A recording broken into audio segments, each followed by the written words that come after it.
Hello, dear students. Welcome to the official YouTube channel of the Home Academy. आज हम एक physics का एक इम्पॉर्टेंट चैप्टर कंप्लीट करने वाले हैं और चैप्टर का नेम है लाइट। अगर आप कॉम्पिटिटिव एग्जामिनेशन के लिए प्रिपेयर कर रहे हैं, वन डे कॉम्पिटिटिव एग्जामिनेशन के लिए आपके जो है लिए इम्पॉर्टेंट चैप्टर रहेगा। और ये चैप्टर जो है क्लास 10th की साइंस का है, फिजिक्स का है। तो यहाँ पर जो है हम इस चैप्टर को जो है वो डिस्कस करेंगे। If you like our video, do share with your friends and do not forget to subscribe our channel. Also press the bell icon so that you get notification of every video whenever we upload. तो bell icon को जो है press करना ना भूलिए, क्योंकि जब आप बेल आइकन को प्रेस करेंगे तो ही आपको हमारी वीडियोस की जो है वो नोटिफिकेशन जो है वो मिलती रहेगी।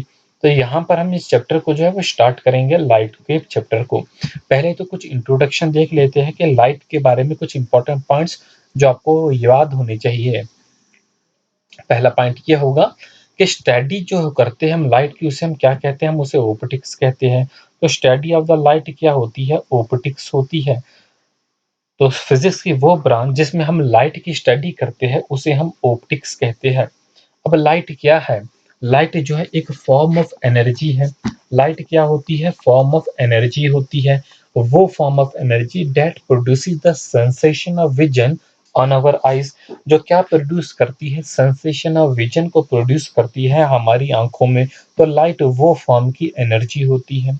लाइट के नेचर की बात करेंगे। लाइट का जो नेचर होता है वो ड्यूअल नेचर होता है। ड्यूअल नेचर क्या होता है कि ये पार्टिकल भी बिहेव करती है, जैसे कि यहाँ पर है, नीचे आप फिगर में देखेंगे लाइट जो है एज अ पार्टिकल भी बिहेव करती है और एज अ वेव भी जो है वो लाइट बिहेव करती है। तो हम कह सकते हैं light has a dual nature. Light का जो नेचर होता है वो ड्यूअल होता है। तो वेव नेचर भी होता है और पार्टिकल नेचर भी होता है लाइट का। ठीक है। हमने साउंड का चैप्टर पढ़ा था और साउंड में हमने पढ़ा था कि साउंड जो है वो एज अ वेव जो है वो बिहेव करती है। किस टाइप की वो बिहेव वेव होती थी? वो लॉन्गिट्यूडिनल वेव होती थी। लेकिन हम यहाँ पर पढ़ रहे हैं जो हमारा साउंड है ये लॉन्गिट्यूडिनल नहीं बल्कि ये नॉन मैकेनिकल जो है वो ट्रांसवर्स वेव है। तो ये वो वेव है जो ट्रांसवर्स वेव होती है। तब यहाँ पर हम देखेंगे जो लाइट होती है वो as a particle and wave दोनों बिहेव करती है।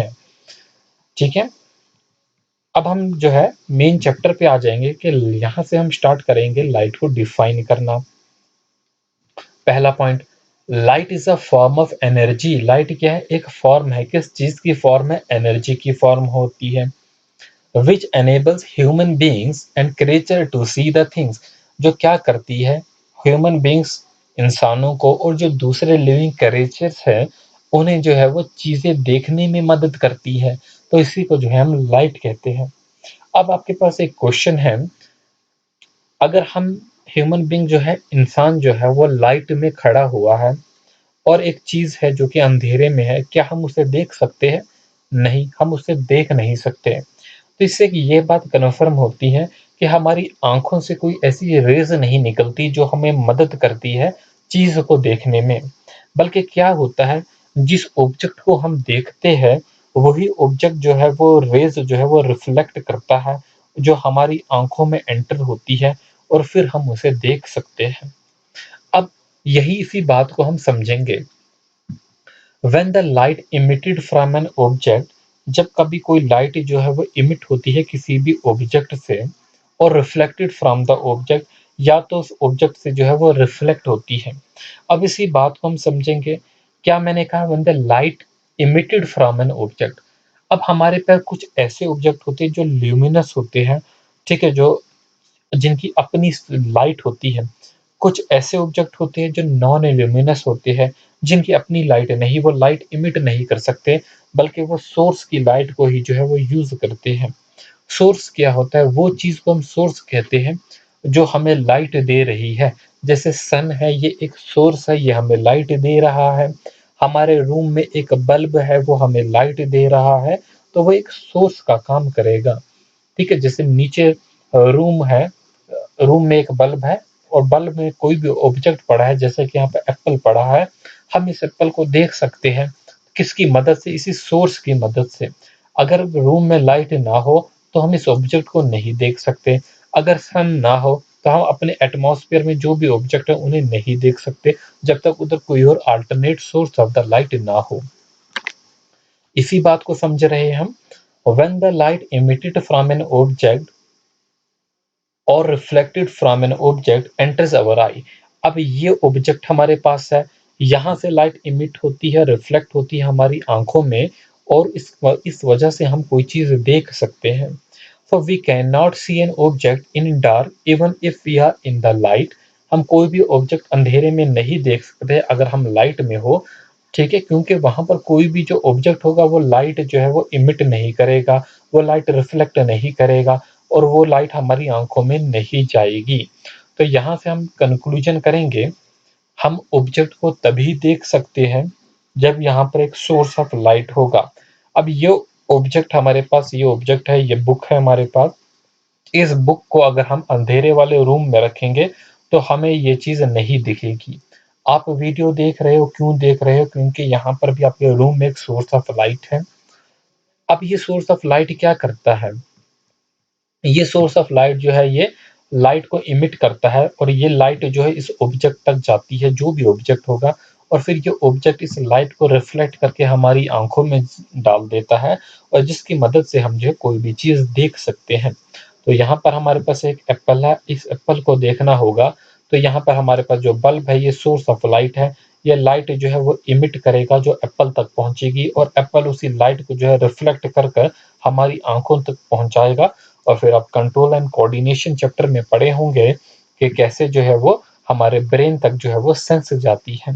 तो इस तरीके से जो है वो लाइट जो है वो प्रोड्यूस होती है। ठीक है, लाइट नहीं बल्कि हम ये कह सकते हैं लाइट वो एनर्जी है जो हमें देखने में जो है मदद करती है। अब हमारे पास जो ऑब्जेक्ट है, जैसे मैंने पहले ही कहा, 2 टाइप के ऑब्जेक्ट होते हैं। एक वो ऑब्जेक्ट होते हैं जो ल्यूमिनस ऑब्जेक्ट होते हैं, और एक वो ऑब्जेक्ट होते हैं जो नॉन ल्यूमिनस ऑब्जेक्ट होते हैं। अब ल्यूमिनस ऑब्जेक्ट वो कौन से ऑब्जेक्ट हैं? ल्यूमिनस ऑब्जेक्ट वो ऑब्जेक्ट होते हैं which emit light of their on. वो ऑब्जेक्ट जो अपनी लाइट ही इमिट करते हैं, उन्हें हम ल्यूमिनस ऑब्जेक्ट कहते हैं। वो जो अपनी लाइट जो है वो खुद ब खुद इमिट करते हैं। अब जैसे हमारा सन है, सन की जो है अपनी रोशनी है, हमारे पास बल्ब है, उनकी अपनी रोशनी है, ट्यूबलाइट है, ग्लो वर्म्स हैं, तो इनकी अपनी रोशनी है, और यही रोशनी जो है ये जो है वो इमिट करते हैं, यही लाइट जो है वो इमिट करते हैं, जो किसी भी ऑब्जेक्ट तक जाती है, और फिर उस मदद से हम जो है ऑब्जेक्ट को देख सकते हैं। फिर यहीं पर याद रखेंगे एन नॉन ल्यूमिनस क्या होते हैं? नॉन ल्यूमिनस वो ऑब्जेक्ट होते हैं जिनकी अपनी लाइट नहीं होती। So these are the object which reflect the light from other sources. इनकी अपनी लाइट नहीं होती, लेकिन ये फिर भी रिफ्लेक्ट करती है लाइट को दूसरे सोर्सेज से। They do not emit light of their own. ये अपनी लाइट को जो है वो इमिट नहीं करते। ठीक है, अपनी अपनी लाइट नहीं होती बल्कि किसी सोर्स की लाइट होती है।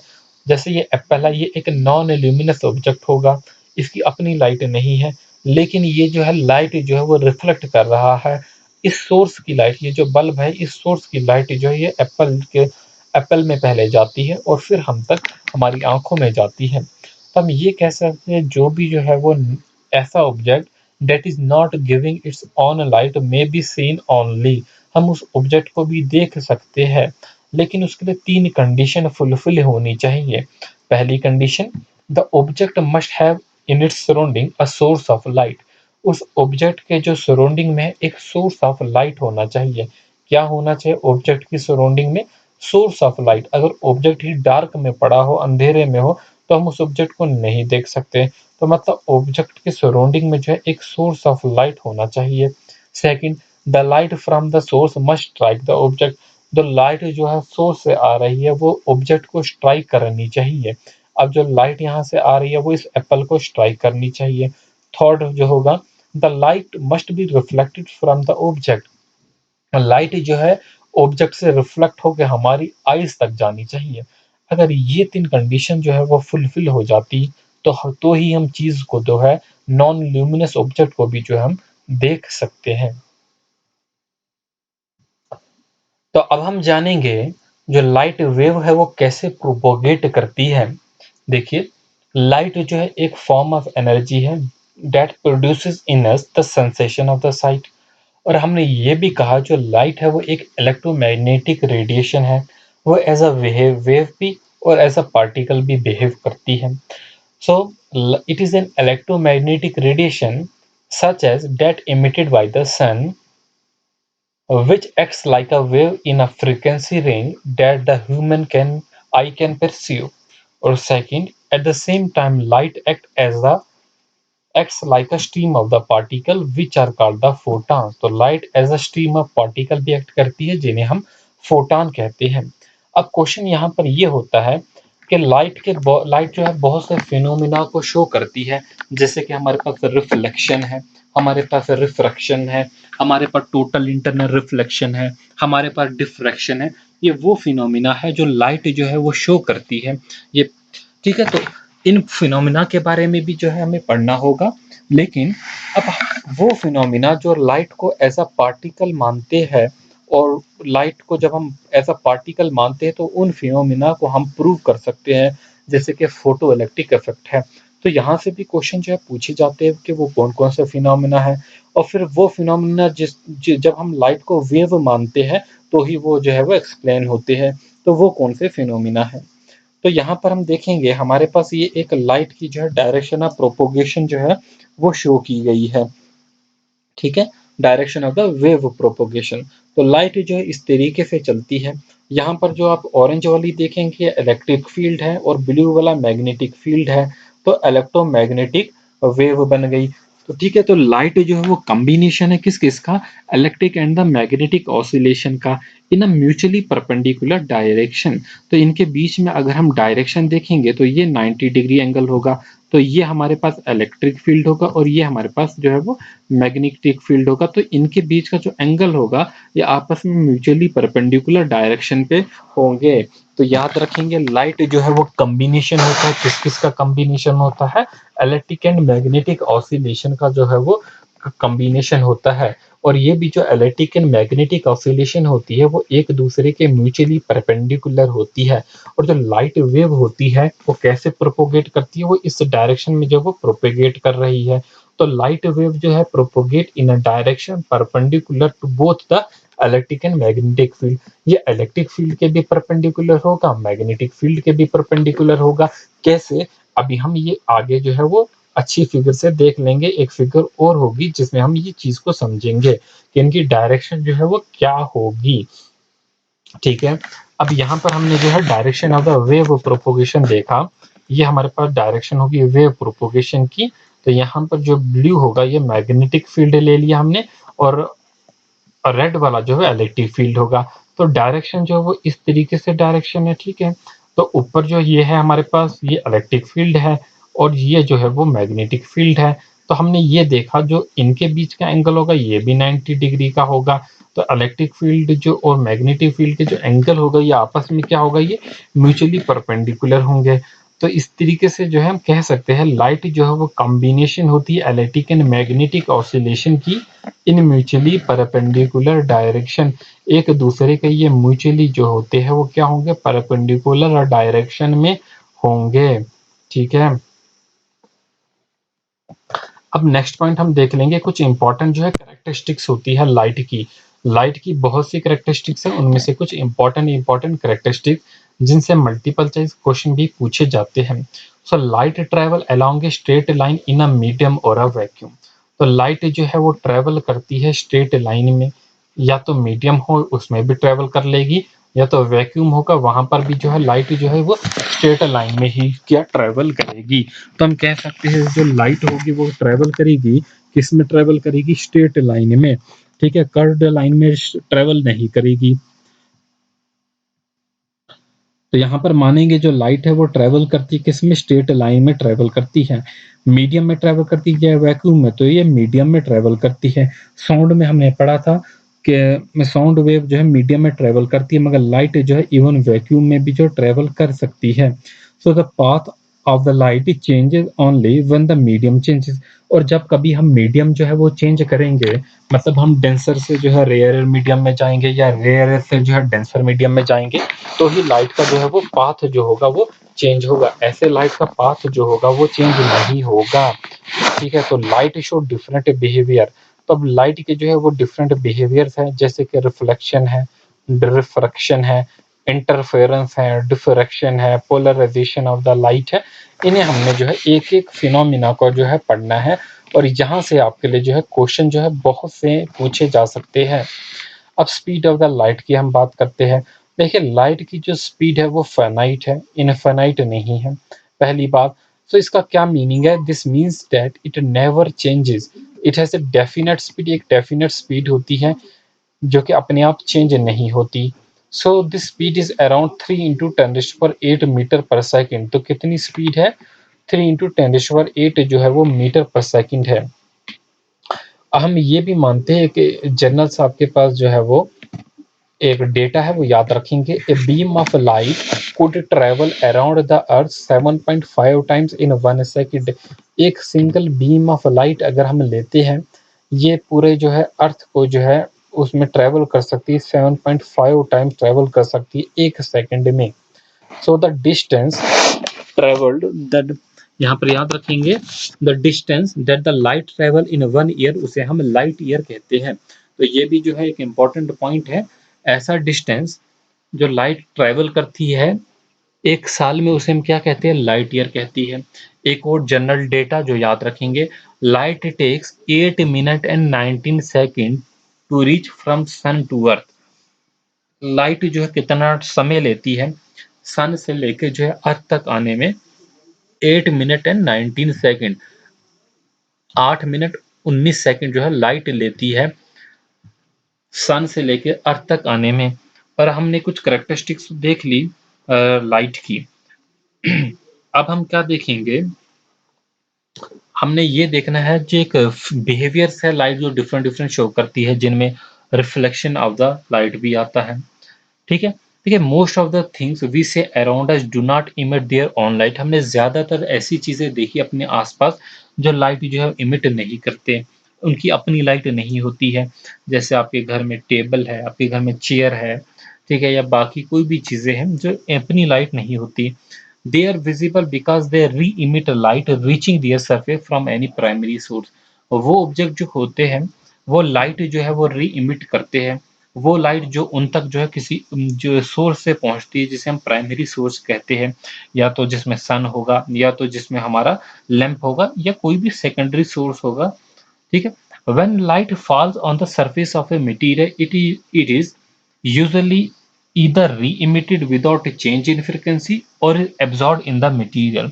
या तो लाइट जब जो है किसी भी मटेरियल पे जो है वो गिरती है, या तो वो जो है वो री इमिट हो जाती है। जैसे ये एक मटेरियल है, लाइट अगर इस पे गिरेगी तो या तो ये क्या हो जाएगी, या तो यहाँ से जो है ये री इमिट हो जाएगी, या तो जो है ये एब्जॉर्ब हो जाएगी मटेरियल में। ठीक है, ये जब एब्जॉर्ब होगी मटेरियल में in the form of heat, वो ऑब्जेक्ट जो होगा वो गर्म हो जाएगा। तो यहीं से जो हमारे पास जो है वो फिनोमिना निकलता है, जिसे हम रिफ्लेक्शन कहते हैं। अगर लाइट एब्जॉर्ब नहीं होती है और लाइट जो है वो रिफ्लेक्ट हो जाती है, तो उसे हम क्या कहते हैं? रिफ्लेक्शन कहते हैं। तो यहीं पर पढ़ेंगे हम रिफ्लेक्शन के बारे में।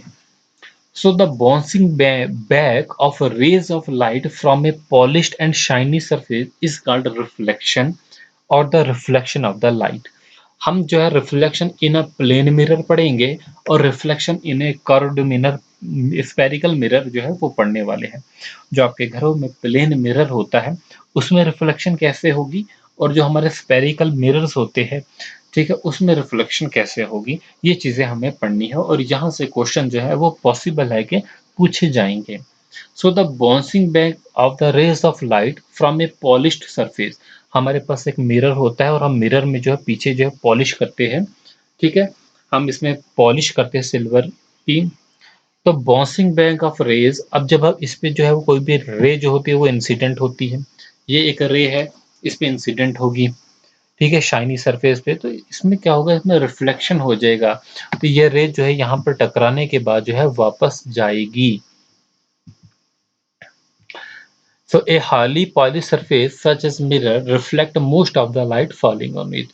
तो जे रिफ्लेक्शन क्या होगा? तो ज़्यादातर जो भी पॉलिश सरफेस होती है, ठीक है, जो जैसे कि मिरर की सरफेस होगी, ये रिफ्लेक्ट करेगी ज़्यादातर लाइट जो भी इस पे जो है वो इंसिडेंट होगी।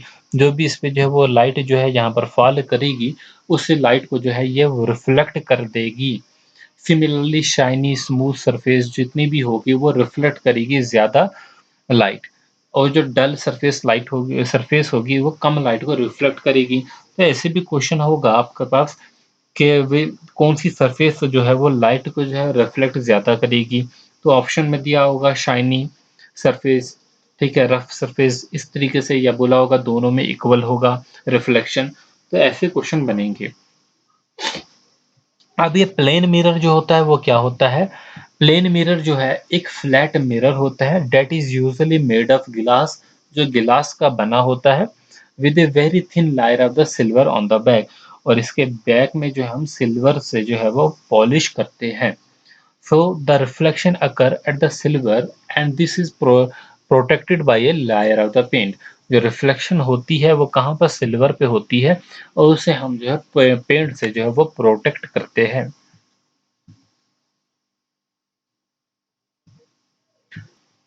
अब हम जो है कुछ ऐसे इंपॉर्टेंट पॉइंट्स देख लेंगे, ठीक है, ऐसे इंपॉर्टेंट पैरामीटर्स जो कि प्लेन मिरर से एसोसिएट हैं। सबसे पहले हम जानते हैं जो लाइट जो है वो हिटिंग करती है प्लेन मिरर को, वो वापस चली जाती है, वो रिफ्लेक्ट बैक हो जाती है। And if you look in such a mirror you will see an image of yourself. और अगर आप ऐसे मिरर को जो है आप देखेंगे, शीशे को देखेंगे, तो आपको अपनी इमेज उसमें दिखने लगती है, ठीक है। अब ऐसे गिलास जो होते हैं जिनमें पॉलिश नहीं की जाती सिल्वर की, और उसके बैक में जो है पेंट नहीं किया जाता, तो उसमें हम जो है अपनी इमेज नहीं देख सकते। तो हम उसी मिरर में देखेंगे, उसी ग्लास में देखेंगे जिसमें हम पॉलिश करेंगे, ताकि जो भी जो है वो लाइट जो उस पे जो है हिट करती है वो रिफ्लेक्ट हो जाए, ठीक है? तो उसमें हमें अपनी इमेज दिख जाती है। अब ये सारा प्रोसेस होता कैसे है? ये हमने एक मिरर जो है वो ले लिया है, ठीक है? ये एक मिरर है। अब इस मिरर में एक लाइट जो है वो इंसिडेंट की जाती है, ये इंसिडेंट रे क्या होता है? वो रे होती है, वो लाइट की रे होती है जो स्ट्राइक करती है सरफेस को। किसकी सरफेस को? हमारे मिरर की सरफेस को, या कोई भी ऑब्जेक्ट जो है वो उसकी सरफेस को जो है वो स्ट्राइक कर रही है। तो यहाँ पर फिर हमारे पास हमने देखा कि अगर हमारे पास प्लेन शाइनी सरफेस है जैसे कि मिरर की है, तो ये लाइट जो है वो रिफ्लेक्ट होगी। तो रिफ्लेक्टेड रे क्या होगी? ये हमारे पास रिफ्लेक्टेड रे है। क्या होती है? ए रे that represent the light reflected by the surface. एक ऐसी रे जो क्या रिप्रेजेंट करती है? जो लाइट है वो रिफ्लेक्ट हो जाती है सरफेस से। अब हमारे पास नेक्स्ट हमारे पास होता है पॉइंट ऑफ इंसिडेंस। क्या होता है? देख लीजिए, ये जो पॉइंट है ये पॉइंट ऑफ इंसिडेंस होता है। ये वो पॉइंट होता है, the point of incidence is that point where the ray of incidence strike the mirror. जहाँ पर जो ये रे होती है, रे ऑफ इंसिडेंस जो है ये स्ट्राइक करती है। फिर हमारे पास नॉर्मल है। नॉर्मल क्या होता है? तो नॉर्मल देखिए, ये हमारे पास एक नॉर्मल है। नॉर्मल क्या होता है? Is a line perpendicular to the mirror. एक ऐसी लाइन जो मिरर के परपेंडिकुलर होती है, जो कि हम ड्रा करते हैं at the point of incidence.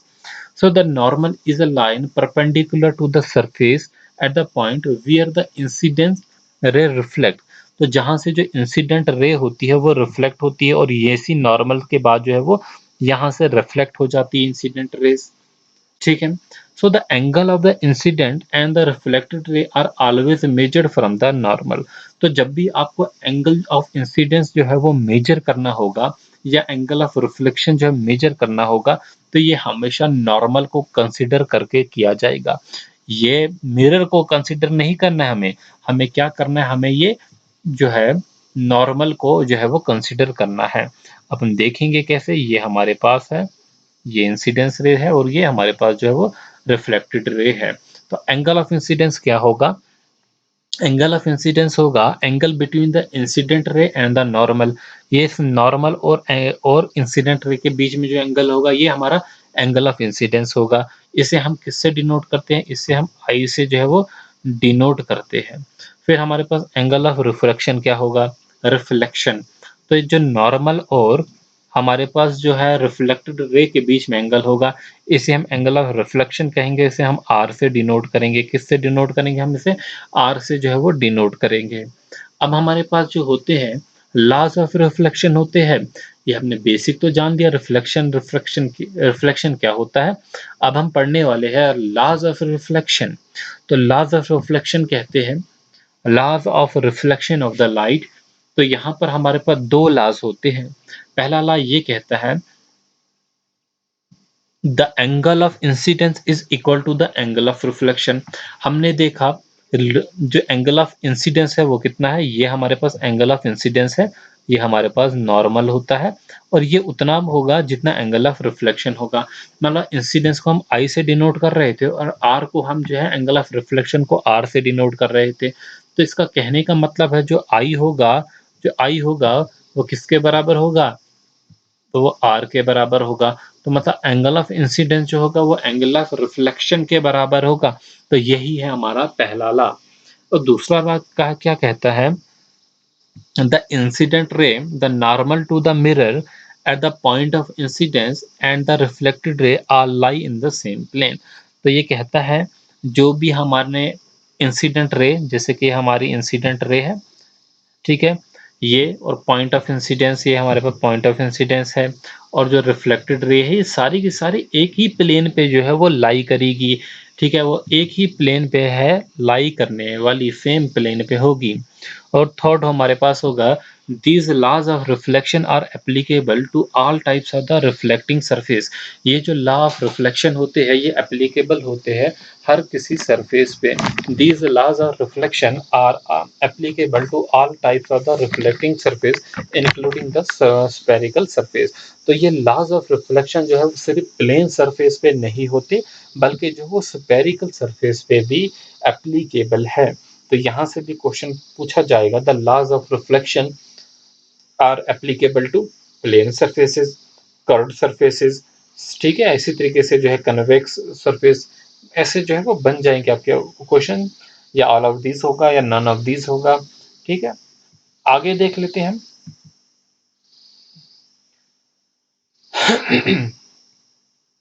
Most important points है यहाँ पर। अब जो इमेजेस बनती है, देखिए आपके पास प्लेन मिरर है। जो प्लेन मिरर क्या होते हैं, जैसे कि आप जिसमें अपनी इमेज देखते हैं घर में, जो शीशा होता है वो समझिए एक प्लेन मिरर है। अब प्लेन मिरर में जो इमेजेस बनती है वो किस टाइप की इमेजेस जो है वो बनती है? Characteristics of the image formed by the plane mirror. तो वो कैरेक्टरिस्टिक्स हमने देखनी है इमेजेस की, जो किससे बनती है? प्लेन मिरर से जो है वो इमेजेस जो है वो बनती है। तो यहाँ पर हम देखने वाले हैं वो कौन कौन सी जो है वो कैरेक्टरिस्टिक्स होगी। तो हमने ये तो पता चल गया हमको कि प्लेन मिरर क्या होता है। प्लेन मिरर हम उस मिरर को जो है कहते हैं जो कि हाईली पॉलिश्ड होता है एक सरफेस पे। ठीक है, जो हाईली पॉलिश्ड होता है और जिसमें इमेज बनती है वो इमेजेस हम देखेंगे। वो इमेजेस जो है वो रिफ्लेक्शन के थ्रू बनती है।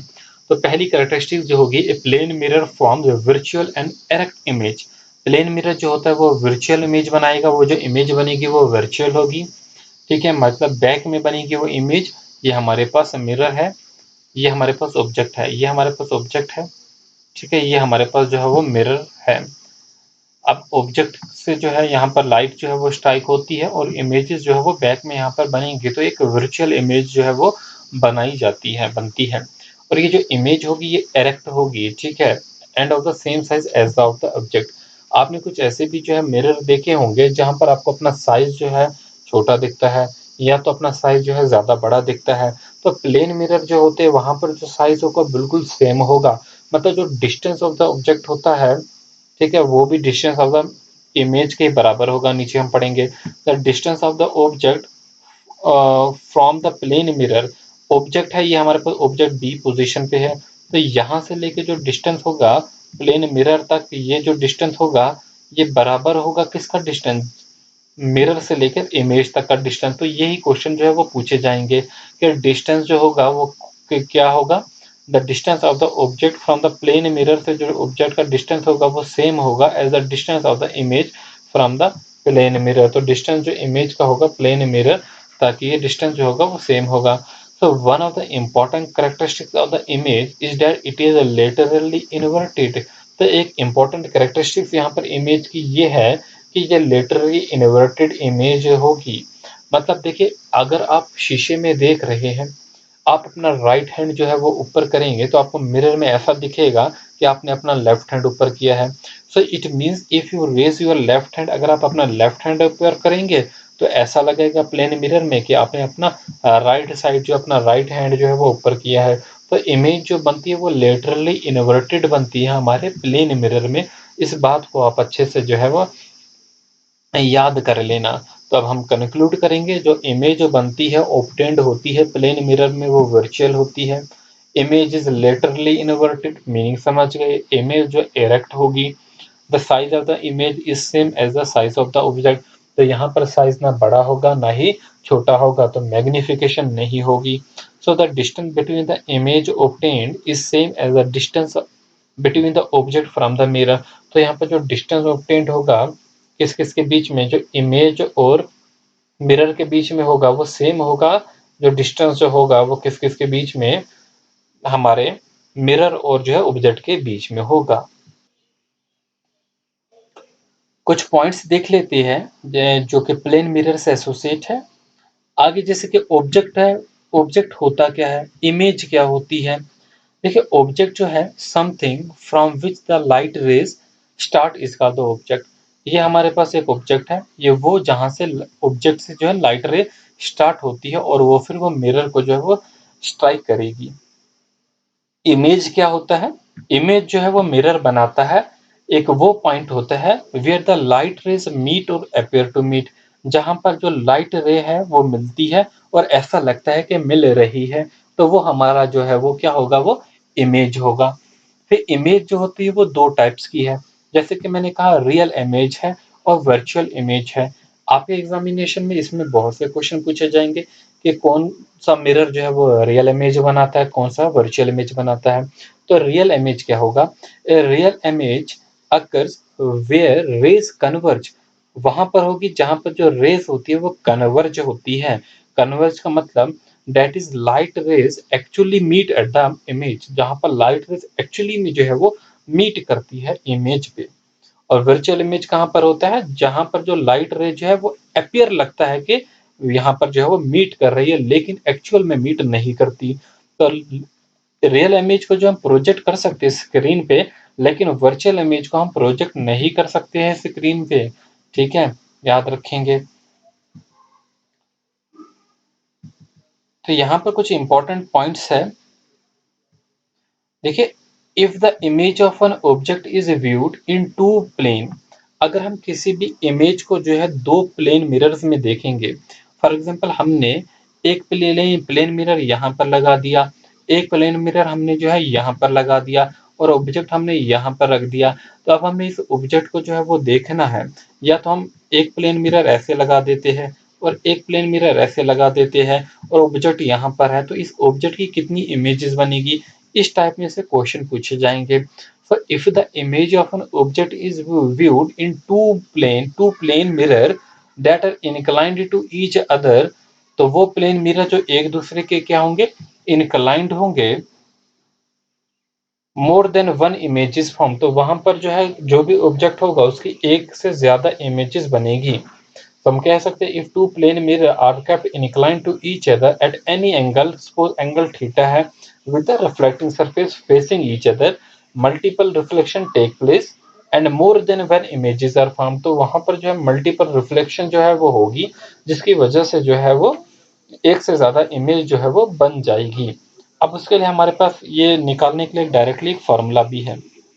So the number of images depend करेगा on the angle between the two mirrors.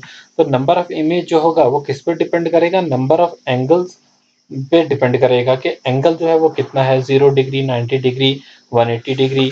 ठीक है, तो इस पे डिपेंड करेगा 40 डिग्री है, 50 डिग्री है। तो अब यहाँ पर याद रखेंगे the number of images found in two plane mirror inclined at an angle a to each other is given by the formula, और वो फार्मूला है n is equal to 360 divided by a minus 1। a मतलब theta कोई भी angle दिया गया है, तो यहाँ से हम नंबर ऑफ इमेजेस जो है वो निकाल सकते हैं।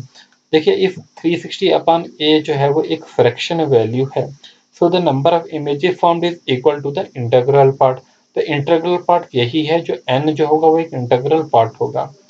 अब यहाँ पर आपको जो है वो देखना होगा, तो यहाँ पर कुछ केसेस है, अगर 360 अपॉन ए की वैल्यू जो है वो इवन है, ठीक है, या उसकी वैल्यू ऑड है। तो इवन अगर सिमेट्रिक है तो नंबर ऑफ इमेज फॉर्म जो है वो यही दिया जाएगा, 360 अपॉन थीटा -1। तो इवन में भी यही होगा। लेकिन अगर ऑड एसिमेट्रिक है तो वो 360 अपॉन थीटा जो है वो होगी वैल्यू। ये डायरेक्टली क्वेश्चन जो है आपके कॉम्पिटिटिव एग्जाम में पूछे जाते हैं, और याद रहे आपको, ठीक है। तो क्या होगा, ऑड एसिमेट्रिक में 360 अपॉन थीटा या ए बोलिए, और जो इवन होगा इवन में, और सिमेट्रिक ऑड में जो होगा 360 अपॉन थीटा -1 होगी। So as the angle get smaller, जैसे जैसे ये एंगल जो है, ये थीटा जो है वो छोटा होती जाएगा, या ए बोलिए, ठीक है। तो जैसे जैसे छोटा होता जाएगा, तो smaller the angle the greater the number of images. तो एंगल जितना छोटा होगा उतनी ज्यादा जो है वो नंबर ऑफ इमेजेस जो है वो बनती जाएगी, याद रखेंगे। तो यहाँ पर देखेंगे इंटीग्रल पार्ट क्या था हमारा। तो n जो होता है वो इंटीग्रल पार्ट होता है 360 अपॉन a का, when 360 upon a is not the integer. तो यहाँ पर देखेंगे, if N object is placed between two parallel mirror, अगर हमने ऑब्जेक्ट को रख दिया दो पैरेलल मिरर के बीच में, ठीक है। तो अगर दो पैरेलल मिरर के बीच में हमने ऑब्जेक्ट को रख दिया, तो इसकी जो इमेजेस बनेगी वो इनफाइनाइट होगी, उसकी इमेजेस जो होगी वो इनफाइनाइट होगी। मगर उन इमेजेस की जो डेंसिटी ये होगी, इंटेंसिटी जो होगी वो डिक्रीज हो जाएगी। सो the number of images formed by two mutually perpendicular mirror, अगर ए की थीटा की वैल्यू जो होगी वो 90 डिग्री होगी, मतलब जो मिरर होंगे आपस में जो है वो परपेंडिकुलर होंगे। एक मिरर ऐसे होगा, दूसरा मिरर ऐसे होगा, आपस में जो है वो परपेंडिकुलर होंगे। तो यहाँ पर कोई ऑब्जेक्ट है, तो इस केस में जो उसकी इमेजेस बनेगी वो टोटल जो है वो 3 बनेगी। और फिर if a is equal to 120 degree, तो बेसिकली जो 90 से लेकर 120 तक एंगल होगा, तो उसमें जो है वो 3 ही बनेगी वैल्यू, ठीक है, 3 ही नंबर ऑफ इमेजेस बनेगी। अब क्वेश्चन जो आपके पास कैसे आते हैं इस तरीके से, find the number of images formed according to the given case. ये हमारे पास एक केस दिया गया है, और यहाँ इसकी मदद से हमने नंबर ऑफ इमेजेस जो है वो निकालने हैं। तो आपके पास नीचे 4-5 ऑप्शन दिए गए होंगे। केस 1 ये है, केस 2 ये है। तो हमने सबसे पहले बात की सिमेट्रिक और एसिमेट्रिक। सिमेट्रिक क्या चीज होती है, जैसे कि हमारे पास कोई भी फिगर है, ये हमारे पास एक फिगर है, अगर बीच में से दोनों साइड बराबर है तो ये सिमेट्रिक होगी। अगर जो है ये बराबर नहीं है तो ये एसिमेट्रिक होगी। तो ये सिमेट्रिक और एसिमेट्रिक का छोटा सा आइडिया रख लीजिए। अब केस 1 होगा हमारे पास। सब केस 1 क्या है, the object is symmetrically placed. जो ऑब्जेक्ट है वो सिमेट्रिकली प्लेस है, मतलब हमारे पास जो एक मिरर है, मिरर ये है, और एक मिरर M1 ये है, ये मिरर M1 है और ये मिरर M2 है, और इनके बीच में हमने एक ऑब्जेक्ट रख लिया है। ऑब्जेक्ट, ये एंगल जो है वो पूरा का पूरा 40 डिग्री दिया गया है, और ये जो है वो 20 डिग्री दिया गया है। अगर ये 20 डिग्री है तो ऊपर वाला पार्ट भी 20 डिग्री होगा, तभी तो ये सिमेट्रिकल होगा कि दोनों साइड जो एंगल है वो 20 डिग्री होंगे। इधर भी 20 होगा, इधर भी 20 होगा, तो ये सिमेट्रिकल हुआ। और दूसरे केस में हमें क्या बोला गया है, ये जो है मिरर है एक, और यहाँ पर जो है वो दूसरा मिरर है, और इनके टोटल जो है 40 डिग्री है, लेकिन ऊपर वाला पार्ट जो है 10 डिग्री है, और नीचे वाला पार्ट जो है वो 30 डिग्री है। तो ये एसिमेट्रिकल हो गया। तो पहले केस में हम क्या करेंगे, और हमने आपको बोला जब भी सिमेट्रिकल होगा तो हमारा फार्मूला क्या होगा, 360 अपॉन ए -1। तो यहाँ पर जो नंबर ऑफ इमेजेस जो निकालनी होगी, 360 अपॉन ए का एंगल कितना दिया, 40 डिग्री गया है, दिया गया है। तो 40 से डिवाइड करेंगे और -1 करेंगे तो हमें 8 इमेजेस मिलेगी। लेकिन दूसरा वाला केस जो है वो क्या है, एसिमेट्रिकल है, और एसिमेट्रिकल में भी ऑड वाला केस है, ठीक है। तो यहाँ पर जो ऑब्जेक्ट जो होगा, the object is asymmetrical, asymmetrically place. तो यहाँ पर जो नंबर ऑफ इमेजेस होगी 360 अपॉन 40 होगी, जो कि कितनी होगी, 9 इमेजेस होगी। Hence the number of images formed are 8 and 9। तो यहाँ से हमने कह दिया कि नंबर ऑफ इमेजेस जो होगी वो 8 होगी और 9 इमेजेस होगी। चलेंगे आगे। अब हमारे पास प्लेन मिरर कंप्लीट हो गया। ठीक है, अब हम स्फेरिकल मिरर पे आते हैं कि स्फेरिकल मिरर में इमेजेस जो है वो किस तरीके से बनती है।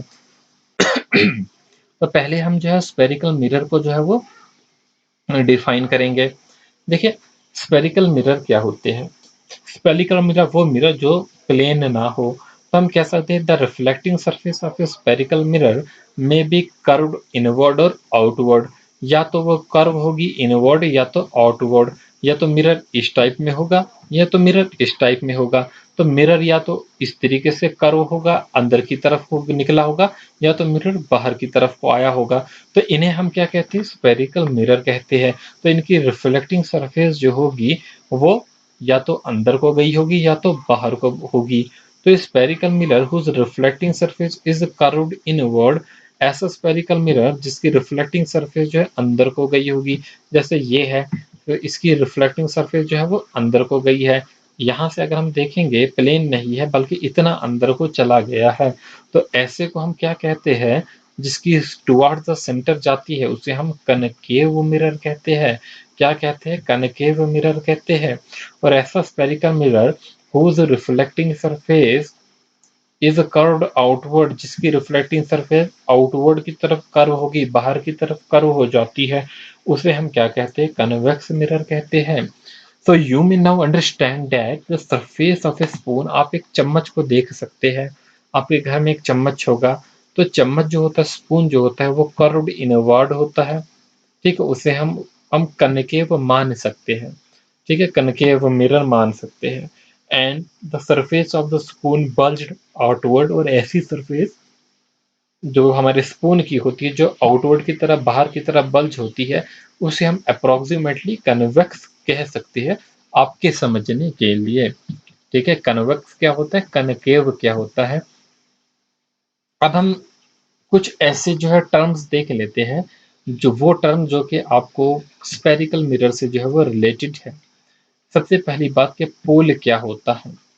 The centre of the reflecting surface of a spherical mirror is a point called the pole. The centre of the reflecting surface of a spherical mirror, तो उसे हम पोल कहते हैं। अब मैं आपको कहीं डायग्राम है, मैं दिखा देता हूँ आपको। ये हमारे पास एक रिफ्लेक्टिंग सरफेस है। आपने मिरर देखा, कन्वेक्स मिरर और कनकेव मिरर आपने देखे, तो ये जो पॉइंट है, ये जो पॉइंट है, सेंटर जो है, ये आपका पोल है। तो कन्वेक्स मिरर में ये पोल होगा। ठीक है, तो ये यहाँ पर आप याद रखेंगे। कलर में चेंज कर लेता हूँ, विजिबल हो जाए। ये जो है वो हमारा पोल होगा। तो पोल कौन सा पॉइंट होता है, होपफुली आपको क्लियर हो गया होगा। तो पोल वो क्या पॉइंट होता है, the centre of the reflecting surface. Reflecting surface का जो भी सेंटर होता है उसे हम पोल कहते हैं। So it lies on the surface of the mirror, ये मिरर की सरफेस पे ही जो है वो लाई करता है।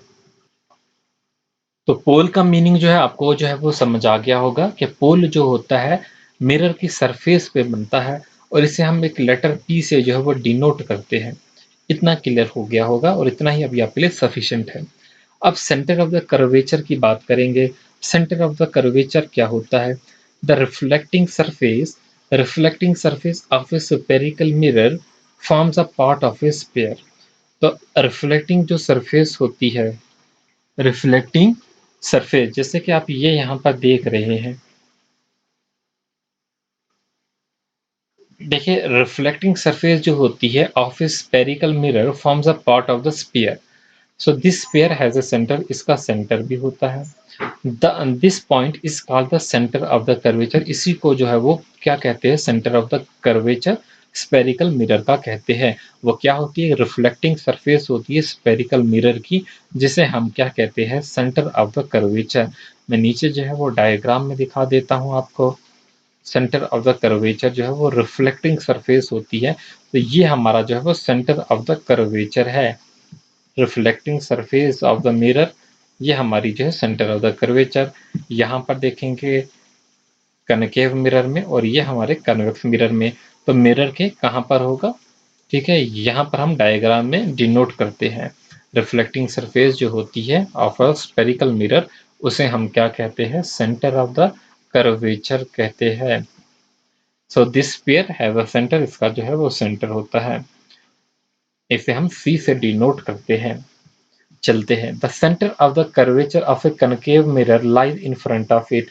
हमने देखा सेंटर ऑफ कर्वेचर जो है कनकेव मिरर में उसके फ्रंट में लाई करता है, लेकिन कन्वेक्स मिरर में बिहाइंड में लाई करता है। एक बार दोबारा डायग्राम पे नजर डाल लेते हैं। ये हमारे पास जो है वो कनकेव मिरर है, पहली फिगर जो है वो ये हमारे पास कनकेव मिरर है, पहली फिगर। तो सेंटर ऑफ कर्वेचर फ्रंट में लाई करेगा और यहाँ पर जो है वो बैक में होगा, बिहाइंड होगा। Centre of curvature convex mirror में बिहाइंड में होगा और कनकेव मिरर में जो है वो फ्रंट पे जो है वो लाई करता है। तो ये हमारा सेंटर ऑफ द कर्वेचर एक टर्म की। अब हमारे पास नेक्स्ट होती है रेडियस ऑफ द कर्वेचर।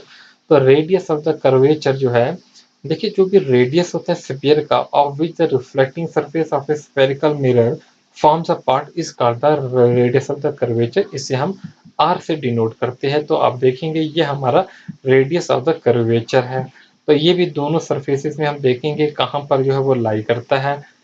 यहाँ पर आप देखेंगे ये हमारा रेडियस ऑफ द कर्वेचर है, आर से जो है डिनोट किया गया है। यहाँ पर देखेंगे रेडियस ऑफ द कर्वेचर किससे डिनोट किया गया, हमने आर से जो है वो डिनोट किया गया है। ये आर है, यहाँ से लेकर सेंटर कर्वेचर से यहाँ तक का डिस्टेंस जो होगा इसे हम रेडियस ऑफ द कर्वेचर मान लेते हैं। क्लियर हो गया। इसे हम आर से जो है वो रिप्रेजेंट करते हैं। तो मिरर से लेके सेंटर ऑफ कर्वेचर तक जो डिस्टेंस होता है वो हमारा रेडियस ऑफ द कर्वेचर होता है। अब कुछ और पॉइंट्स इंपॉर्टेंट ये देख लीजिए। तो क्योंकि ये लाइट का जो चैप्टर है इसमें आपके थ्योरेटिकल क्वेश्चन बहुत से बनते हैं, ठीक है। हम क्वेश्चन भी जब डिस्कस करेंगे आपको क्लियर होता जाएगा। आपका पहला क्वेश्चन यहाँ पर होगा, पॉइंट होगा ये यहाँ पर कि फोकल लेंथ क्या होती है, ठीक है। मोस्ट इंपॉर्टेंट है। फोकल लेंथ एफ से हम डिनोट करते हैं, स्मॉल एफ से, is the distance between the lens and the focal point. किस किस के बीच में डिस्टेंस होता है, लेंस और फोकल पॉइंट के बीच में जो डिस्टेंस होता है वो हमारी फोकस, हमारी जो है फोकल लेंथ कहलाती है। तो फोकल लेंथ जो है ये हमारे फोकस पॉइंट से लेकर मिरर के बीच में जो पॉइंट है यहाँ तक जो डिस्टेंस होता है इसे हम फोकल लेंथ कहते हैं। अब कनकेव मिरर की बात करेंगे तो हम पॉइंट फोकस की अगर हम बात करेंगे, फोकस क्या होता है, जो पॉइंट एफ है ना, एफ से फोकस होता है। तो the rays travelling parallel to the principal axis, ये हमारा जो है वो प्रिंसिपल एक्सिस है और इसके जो है पैरेलल में जो भी रेज जो है वो ट्रेवल करती है, किसके, प्रिंसिपल एक्सिस के पैरेलल में जो रेज जो है वो ट्रेवल करती है, after reflection pass through the converging, तो रिफ्लेक्शन के बाद जो है वो कन्वर्ज हुई हो जाती है। In case of concave mirror, concave mirror में वो कन्वर्ज हो जाती है, लेकिन जो हमारा कन्वेक्स मिरर है इसमें जो है वो डाइवर्ज हो जाती है। उसी पॉइंट को जहां पर वो कन्वर्ज और डाइवर्ज होती है उसे हम फोकल पॉइंट कहते हैं। जैसे यहाँ पर कन्वर्ज हो गई, ये कन्वर्ज हो गई, ठीक है, और यहाँ पर डाइवर्ज हो जाएगी, यहाँ पर डाइवर्ज हो जाएगी। तो इसी को हम क्या कहते हैं, फोकल पॉइंट कहते हैं, फोकल फोकस कहते हैं। फोकल लेंथ और फोकल पॉइंट है। तो अब हम यहाँ पर देख लेंगे ये कैसे कन्वर्ज और डाइवर्ज होती है। देख लीजिए ये हमारे पास पॉइंट है, ये हमारे पास कर्व्ड मिरर है, एक हमारे पास कनकेव मिरर है, एक हमारे पास कन्वेक्स मिरर है। आपने देखा ये जो पॉइंट है ये हमारा पॉइंट जो है ये फोकस पॉइंट है। यहाँ पर जो रेज है ये आके जो वो कन्वर्ज हो गई कनकेव मिरर में, और ये जो पॉइंट हमारा कन्वेक्स मिरर में, ये पॉइंट जो है प्रिंसिपल एक्सिस के पैरेलल में जो रेज, लाइट रेज चलती थी वो डाइवर्ज हो गई। आप देखेंगे ये हमारा प्रिंसिपल एक्सिस है, इन केस ऑफ जो है ये कौन सा मिरर है हमारा, ठीक है, ये हमारा कन्वेक्स मिरर है। अब इस कन्वेक्स मिरर में गलती से दोनों कन्वेक्स मिरर लगा दी गए, एक कनिकेव लगाना था, ठीक है। तो कन्वेक्स मिरर के जो है वो, बट ये पॉइंट फोकस होगा और यहाँ से जो रेज होती है जब ये इस पे स्ट्राइक करती है मिरर पे तो वापस चली जाती है, रिफ्लेक्ट हो जाती है, ठीक है। तो यहाँ पर याद रखेंगे। अब हम यूजेस देखेंगे कि कौन सा मिरर कहाँ पर यूज किया जाता है। आपको पूछा जाएगा गाड़ी में हमारा जो है वो ड्राइवर कौन सा मिरर यूज करते हैं, ठीक है।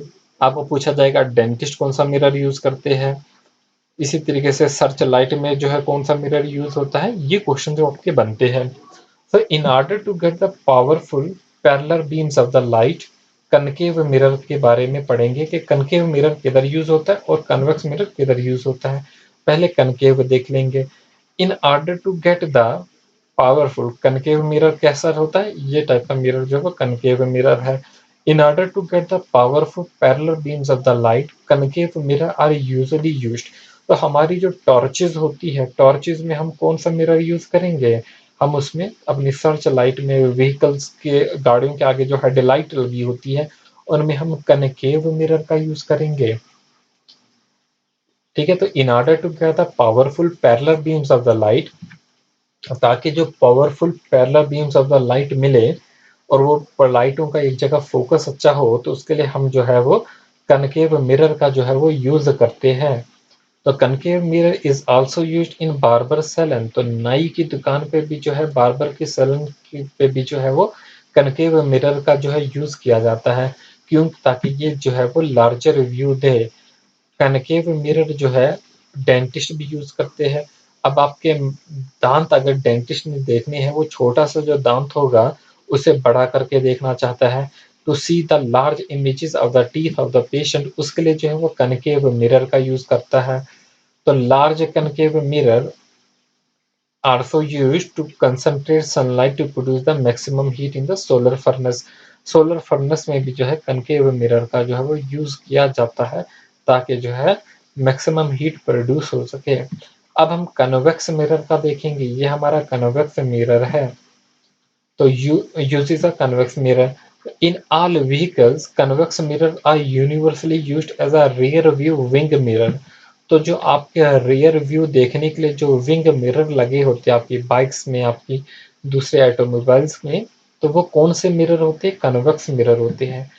हेडलाइट जहाँ पर लाइटें लगी होती है वहां पर कनकेव होते हैं, और कन्वेक्स कहाँ पर होते हैं, जो आपके जो है रियर व्यू में लगे होते हैं।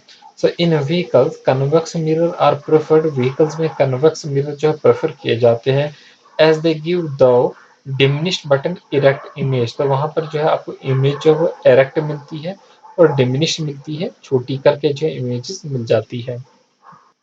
अब हम देखेंगे जो इमेज बनती है स्पेरिकल मिरर से, वो किस टाइप की होती है।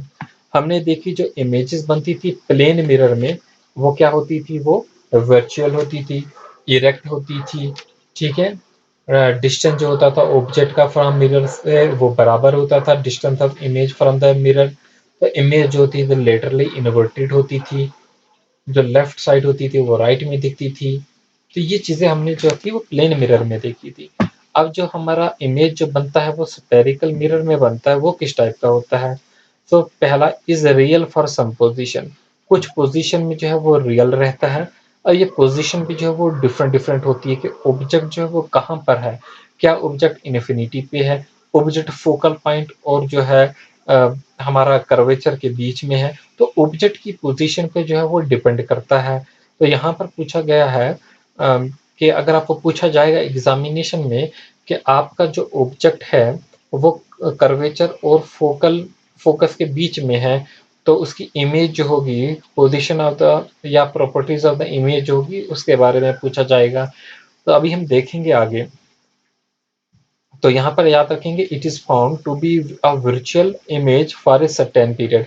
कुछ के लिए जो है वो रियल भी बन जाती है, स्पेरिकल मिरर में कुछ इमेजेस रियल बनती है और कुछ जो है वो वर्चुअल इमेज बनती है, और प्लेन मिरर में आपकी जो है वो वर्चुअल ही बनती है। तो यहाँ पर कुछ पोजीशन पे रियल बनती है, कुछ पोजीशन पे वर्चुअल बनती है। तो इमेज इज अदर मैग्नीफाइड, कुछ इमेज या तो मैग्नीफाइड होगी या तो रिड्यूस होगी। मतलब इमेज में आपको एग्जैक्ट सेम साइज नहीं दिखेगा, या तो साइज बड़ा करके दिखेगा या तो साइज जो होगा वो छोटा करके दिखेगा, और हैज अ सेम साइज या तो सेम साइज भी दिख सकता है। तो depending upon the position of the object, object की पोजीशन पे जो है वो सारा कुछ डिपेंड करता है। अब इमेज जो होती है फॉर्म्ड होती है फॉर कनकेव मिरर, इमेज जो कनकेव मिरर के लिए पे जो है वो बनती है, उसके बारे में हम देखेंगे डिफरेंट डिफरेंट पोजीशन पे कैसी इमेज जो है वो बनती है। तो पहला केस देखेंगे हम, जो पोजीशन ऑफ द ऑब्जेक्ट होती है कनकेव मिरर में जो इमेजेस बनती है वो किस कैसे बनती है ये हम देखने वाले हैं। पहला जो पोजीशन ऑफ द ऑब्जेक्ट होगा कि ऑब्जेक्ट जो है वो इन्फिनिटी पे है। ये हमारे पास मिरर है, लेकिन जो ऑब्जेक्ट है जिसकी रे डायग्राम है, जो पोजीशन ऑफ द ऑब्जेक्ट है वो इन्फिनिटी पे है। तो पोजीशन ऑफ द इमेज जो बनेगी वो एट द फोकस बनेगी। जब कभी कनकेव मिरर में जो हमारा जो पोजीशन ऑफ ऑब्जेक्ट होगा वो इन्फिनिटी पे होगा, तो हमारी जो इमेज बनेगी कि वो फोकस पे बनेगी।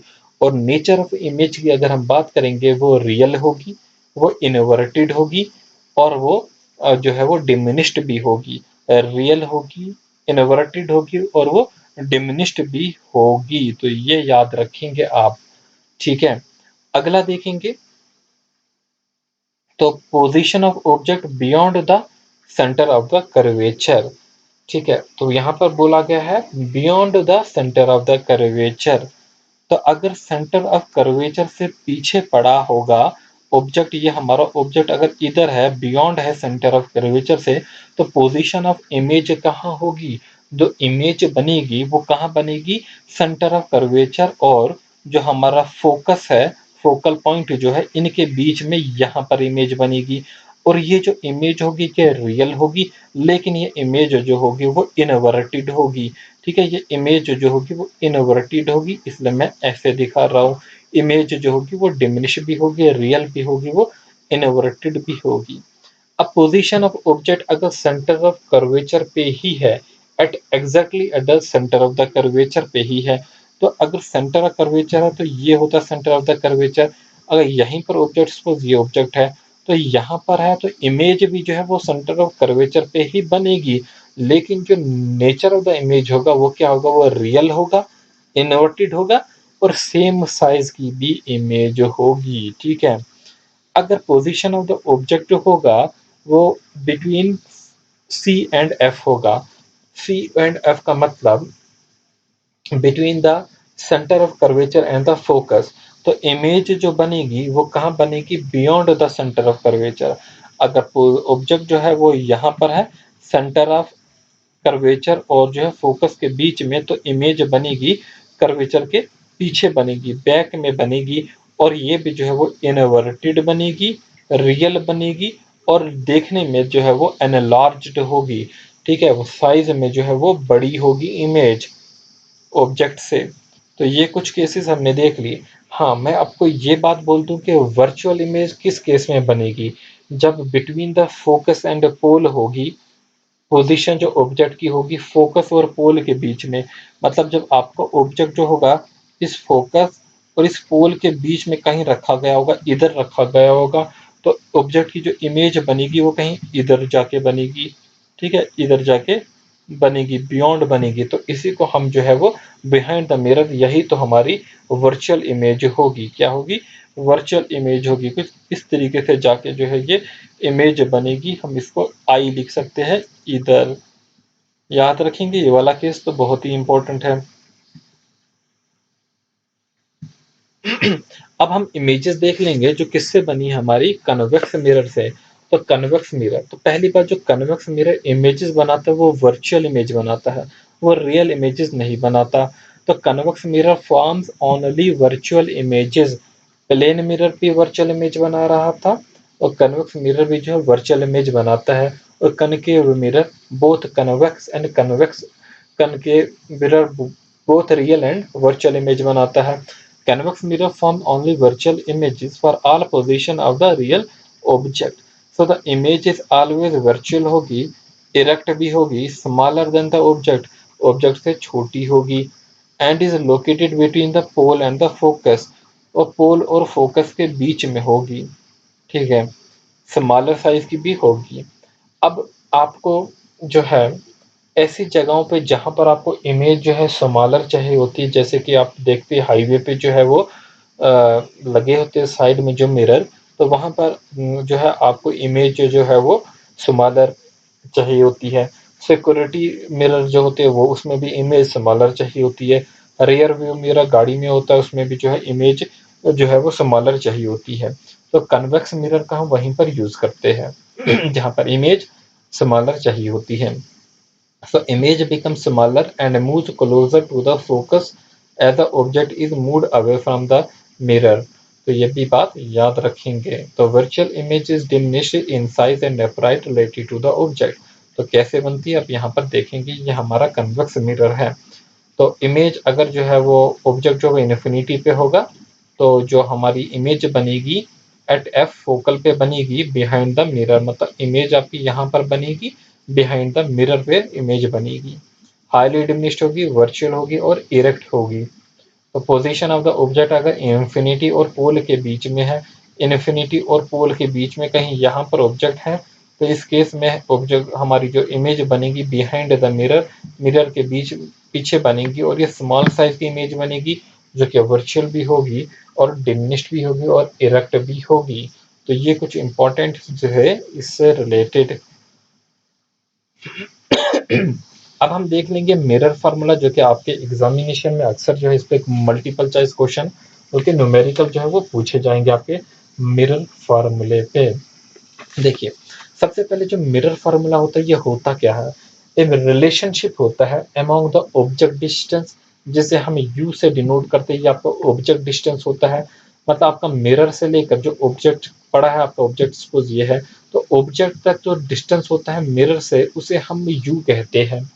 फिर आपका जो इमेज डिस्टेंस, आपकी इमेज जहां पर बनती है, सपोज यहाँ पर बन गई आपकी इमेज, ये आपकी इमेज बनी, तो यहाँ से लेकर जो यहाँ तक का डिस्टेंस होगा वो आपका v कहलाएगा।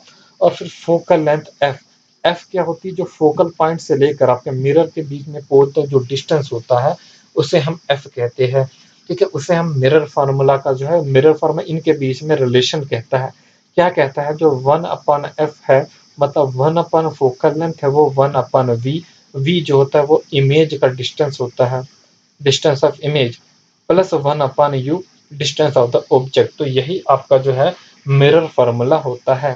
तो मिरर फार्मूला जो होता है वो एक्सप्रेस करता है relationship between the object distance u, image distance v and the focal length f of a spherical mirror. तो स्फेरिकल मिरर के जो है इन चीजों के बीच में जो है डिस्टेंस जो है वो शो करता है। इस फार्मूले को आप अच्छे से याद करेंगे। अब आता है आपका magnification.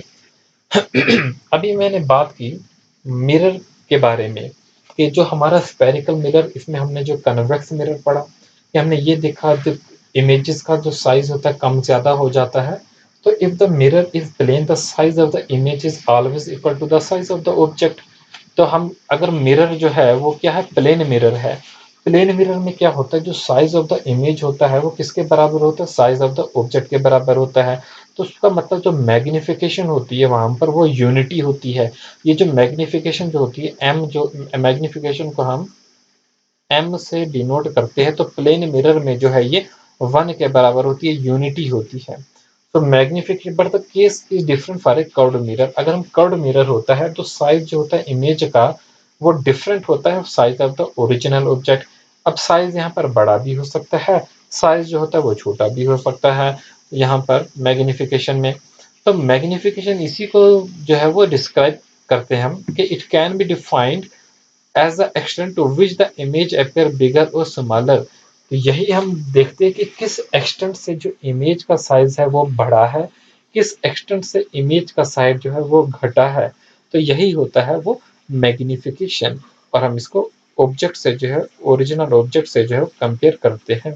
So it is represented as the ratio of the height of the image h to the ratio of the height of the object। तो ऑब्जेक्ट की इमेज जो बन रही है उसकी हाइट देखते हैं, डिवाइड करते हैं ऑब्जेक्ट की हाइट से, इन दोनों का जो डिफरेंस होता है ये मैग्निफिकेशन कहलाता है। ठीक है, एच डैश जो होती है वो हाइट जो होती है वो इमेज की है और ऑब्जेक्ट जो है वो ऊपर रहेगा। ठीक है, तो मैग्निफिकेशन जो है हम उसको दूसरे टर्म्स में वी और यू की टर्म्स में भी डिफाइन कर सकते हैं। और डायरेक्ट डायरेक्ट फार्मूला पूछा जाता है, can also be related can also be related to the image distance and the object distance। तो इमेज डिस्टेंस और ऑब्जेक्ट डिस्टेंस में भी जो है रिलेशन होता है। तो इमेज का डिस्टेंस v होता है, ऑब्जेक्ट का डिस्टेंस हम जानते हैं u होता है। तो मैग्निफिकेशन क्या होती है इनका अगर हम फार्मूला देखेंगे तो m is equal to minus v upon u, जिसको हम यहाँ पर अच्छे से मैंने देखा है m is equal to minus v upon u होगा। तो v होगा इमेज का डिस्टेंस और u होगा ऑब्जेक्ट का डिस्टेंस। तो ये जो था आपके जो है मैग्नीफिकेशन से रिलेटेड था। तो यहाँ पर हमने इस चैप्टर का हमने अपने लाइट चैप्टर का जो है बेसिक जो है कंसेप्ट जान लिया है। अभी हमारे पास रिफ्रैक्शन है, डिफ्रैक्शन है, टोटल इंटरनल रिफ्लेक्शन है, स्नेल्स लॉ है, बहुत सी चीज़ें जो है वो बाकी है इस चैप्टर में। तो नेक्स्ट पार्ट में जो है हम इस पे जो है मल्टीपल चॉइस क्वेश्चन करेंगे कि क्वेश्चन किस टाइप के आपके पूछे जाते हैं। आप ये क्वेश्चन जो है वो देख सकते हैं कि किस टाइप के जो है वो क्वेश्चन जो है वो पूछे जाते हैं। ठीक है। तो देखिए फ्रेंड्स, अभी तक आपने अगर हमारा मॉक टेस्ट जो है जेके एसएसबी क्लास 4th के लिए जो है अटेम्प्ट नहीं किया है, तो उसे जो है वो ज़रूर अटेम्प्ट कीजिए। ठीक है, बहुत अच्छी क्वालिटी के जो है वो क्वेश्चन तो आपको मिलेंगे ही, साथ में आपको जो है फ्री वीडियोस मिलेगी। ठीक है, 10 से 12 वीडियोस आपको जो है वो मिलेगी, उनके लिंक आपको अलग से जो है वो शेयर किए जाएंगे। वो यूट्यूब पे जो है वो नहीं होंगे, वो आपको सेपरेट लिंक जो है वो भेजे जाएंगे। टेस्ट कैसे बाई करना है, आपके नीचे जो है कमेंट में जो है वो लिंक जो है वो दिया जाएगा। फिर भी कोई प्रॉब्लम होती है आप हमको पर्सनली व्हाट्सएप पे जो है वो मैसेज कर सकते हैं। व्हाट्सएप नंबर जो है हमने आपको दिया हुआ है अपना, तो उसमें भी या यूट्यूब पे कहीं पे भी आप कमेंट कर सकते हैं, फेसबुक पे, इंस्टाग्राम पे। तो इस टेस्ट को जो है आप अपने एग्जाम से पहले जो है वो ज़रूर अटेम्प्ट कीजिए। ठीक है, ताकि आपका कॉन्फिडेंट आए और हम ये जो है कि कट ऑफ जो है वो भी हम देख सके कि जितने बच्चे टेस्ट दिए हैं, तो उनका एक सैंपल दे के हम देख सकेंगे कि उनका स्कोर क्या है। तो ओरिजिनल कट ऑफ जो है उसका हम प्रिडिक्ट कर सकते हैं आपके स्कोर की बेसिस पे। तो उम्मीद है कि आप जो है उसमें जो है वो पार्टिसिपेट करेंगे। तो इस वीडियो को जितना हो सके अपने दोस्तों के साथ शेयर कीजिए। ऐसे स्टूडेंट जो जो है इस एग्ज़ाम के लिए पढ़ रहे हैं, उन्हें बताइए। ठीक है, उनसे भी जो है वो शेयर कीजिए। तो मैं यहाँ पर जो है ऑप्टिक्स के मैंने कुछ मल्टीपल चॉइस क्वेश्चन जो है पहले ही डिस्कस किए हुए हैं आपके इस चैप्टर के। तो यहाँ पर जो हम बेसिक से जो है बिल्कुल ज़ीरो लेवल से जो है वो स्टार्ट करते हैं वीडियो, ताकि जो है कोई भी चीज़ जो है आपकी छूटे नहीं, जो भी आप टॉपिक पढ़े उसका कंप्लीट नॉलेज आपको हो। ठीक है।